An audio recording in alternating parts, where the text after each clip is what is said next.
बहुत ही पुरानी बात है। सन 1908 में काशी के नरेश का एक पेट का ऑपरेशन होना था, परंतु काशी के नरेश ने कहा कि मैं कोई बेहोशी की दवा लेने को तैयार नहीं। अपेंडिक्स का ऑपरेशन था। डॉक्टरों ने कहा कि यह बहुत मुश्किल है, बेहोशी तो देनी ही होगी, बेहोश तो करना ही पड़ेगा, क्योंकि इतनी असह्य पीड़ा होगी कि अगर आप हिल गए या चिल्लाने लगे, रोने लगे या भागने लगे तो हम क्या करेंगे। बहुत खतरा होगा, जीवन का खतरा, जीवन खतरे में पड़ जाएगा। लेकिन नरेश ने कहा कि आप बिल्कुल चिंता ना करें, मुझे सिर्फ मेरी गीता पढ़ने दें, मैं अपनी गीता पढ़ता रहूंगा और आप ऑपरेशन करते रहना। कोई उपाय न था।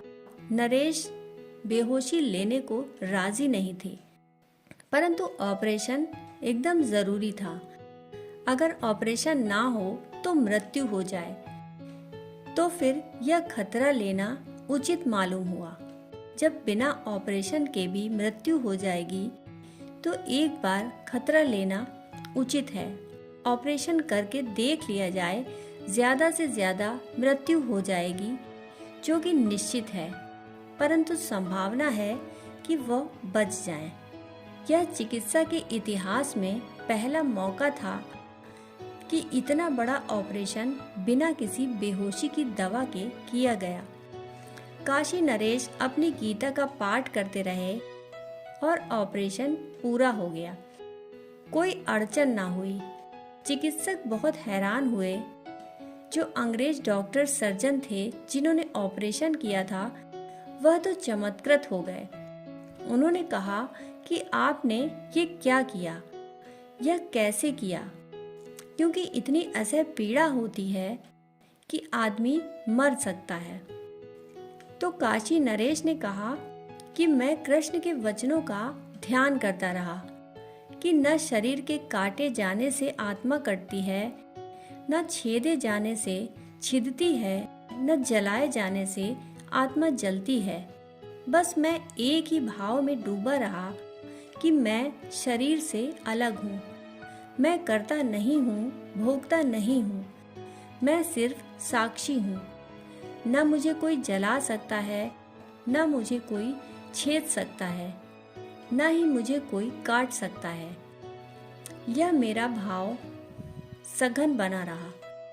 तुम्हारे औजारों की खटपट मुझे सुनाई पड़ती रही, परंतु ऐसे जैसे कहीं दूर फासले पर सब हो रहा है। पीड़ा भी थी, परंतु दूर, जैसे मैं उससे अलग खड़ा हूँ।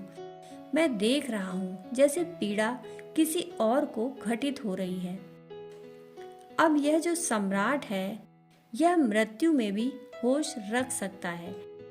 जीवन में इसने होश का गहरा प्रयोग कर लिया। मृत्यु पर भरोसा ना करें, जीवन पर भरोसा करें और जीवन में साध लें जो भी होना चाहते हो। मृत्यु पर टाले नहीं, वह धोखा सिद्ध होगा। जो भी क्षण हाथ में है उनका उपयोग करें, और अगर बुद्धत्व को पाना है तो इस घड़ी उसके श्रम में लग जाएं। बहुत श्रम करना होगा, बहुत साधना करनी होगी, और तभी अंतिम क्षण में वह बीज बन पाएगा और नया जन्म उस बीज के मार्ग से अंकुरित हो सकता है। दोस्तों, कहानी सुनने के लिए आपका बहुत बहुत आभार।